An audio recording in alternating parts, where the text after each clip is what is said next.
Good morning and welcome to the Leadership Pro. I am Dr. Wilhelmina and I'm your host today. This podcast is where fairness meets leadership and wellness meets purpose. Today's topic is the leadership skills no one thanks you for. That's what we're going to be talking about today. Well, actually, when I say we, I mean me. I'm the only one here. So, let's talk about this. Some of the most important leadership skills will never be applauded. No recognition, no acknowledgement, sometimes not even awareness that the work was done. But without these skills, things would quietly fall apart. So today we're talking about the leadership skills no one thanks you for, the invisible work that keeps workplaces, families, and communities steady. This episode isn't about being overlooked, it's about naming leadership maturity. So, why? What is the reason that invisible leadership skills exist? Let me point these out to you. Prevention doesn't look impressive, right? I work in prevention, but other topics, but it doesn't look pretty. It's hard to measure. Calm leadership often gets mistaken for nothing happening. Fairness removes drama, which removes attention. Ethical leaders reduce chaos before it becomes visible. That's your job. You don't want the chaos to be visible. You want to relieve it or reduce it. So when leadership is done well, people assume it's easy. It's not necessarily easy. So you have situations that are and not pretty, but in your leadership growth, as you develop your leadership muscle, you tend to do these things naturally.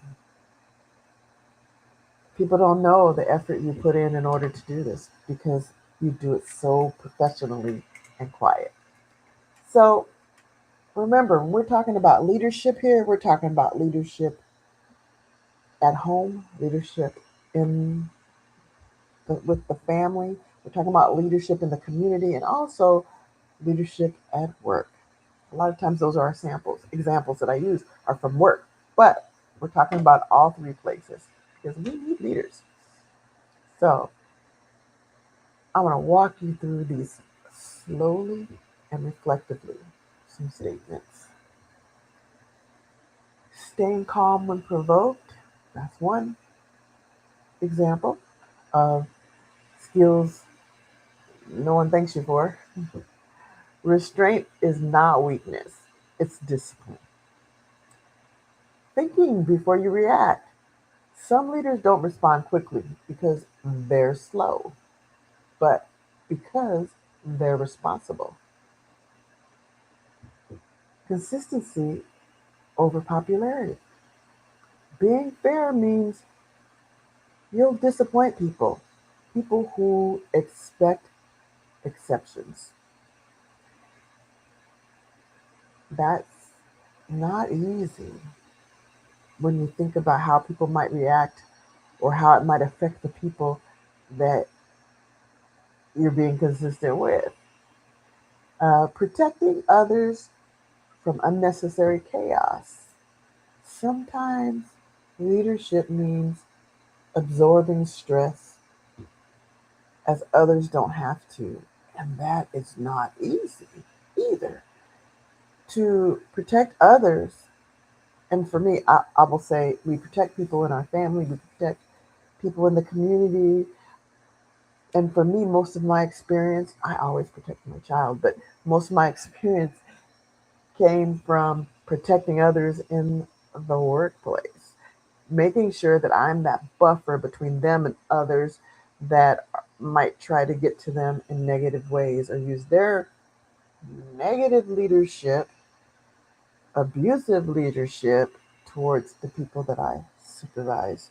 So you're taking in the brunt of this stress. You're absorbing the pain and of the stress, but it's so that those others don't have to, so they can do their job. You're removing that barrier of them being able to do their job because they're emotional about stress that's caused by somebody that's not even you as a supervisor.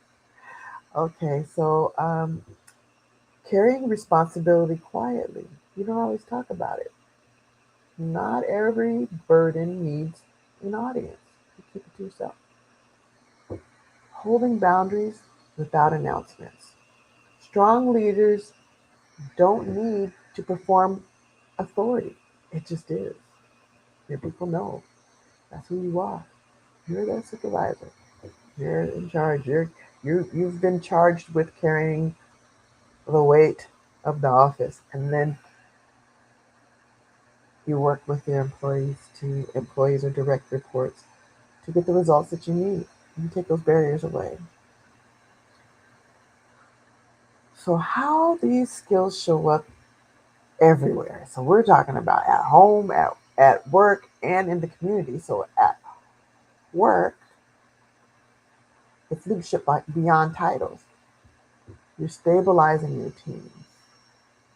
You won't always get a clap on the back or acknowledged for that stabilizing of the teams, but it's critical. You need that. At home, you got to regulate your emotions. Regulate it for the family. Definitely not getting a clap on the back for that.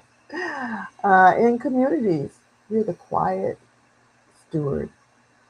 So you're there, you're working hard, with your head down, and you're quiet. You don't tell everybody everything that you do. But it's not about your title at that point. You're just working like everybody else. Leadership is not positional, it's behavioral, it's in your actions. So let's close with this reflection.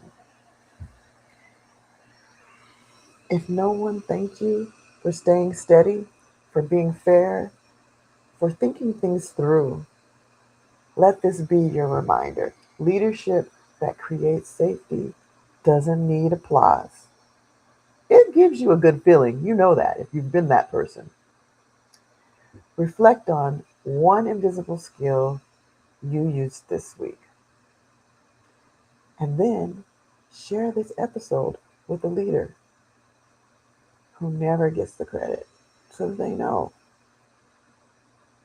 what they're doing is critical. They may not get that credit, but it's important.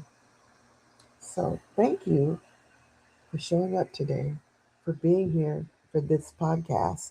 And I'm sure you're going to share it out with people that need to hear it. Oh, and thank you so much for the people that have downloaded my podcast, the people that continue listening. I appreciate you. This is Dr. Wilhelmina, and this is the Leadership Pro. Oh, and by the way,